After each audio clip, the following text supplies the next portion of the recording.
I didn't move into the house on Blackwood Lane because I loved it. I moved in because I was broke, and the estate agent didn't look me in the eye when she handed over the keys. She just wanted it gone.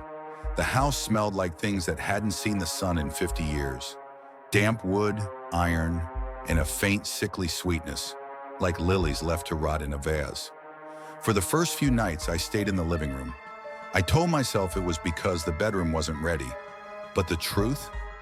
I didn't like the way the shadows in the corners seemed to thicken when I turned my back. I found the hiding hole on Tuesday, a loose floorboard under the radiator in the master bedroom. Underneath it wasn't insulation or pipes.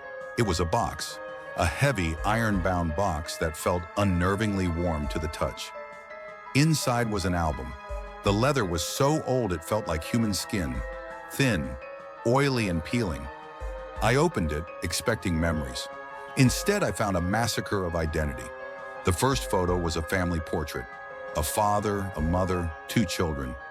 But where their faces should have been, there was nothing but white shredded paper. Someone hadn't just crossed them out. They had used a needle to dig into the paper, circling and circling, until the faces were gouged out in jagged, violent craters. Every page was the same: a woman holding a baby, both faces gouged out. A man at a workbench, gouged out. It felt like watching a funeral for people who weren't allowed to be remembered. The deeper I went, the more the air in the room seemed to vanish. My chest felt tight. I noticed something strange. The scratching in the photos wasn't old.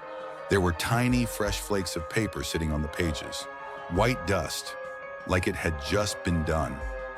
Narrator, I reached the final page.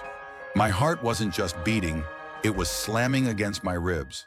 The last photo wasn't black and white, it was in color, high definition.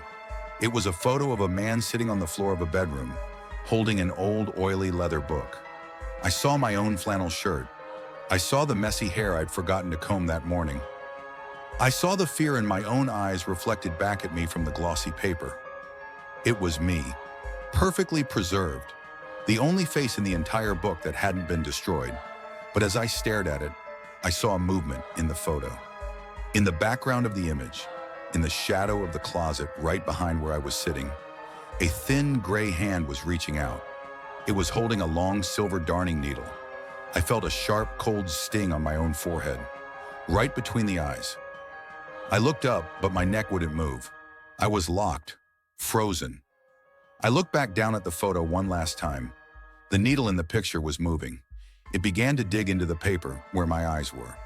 As the paper in the photo began to tear and peel away, my vision started to go white. I'm not the occupant anymore. I'm just another page.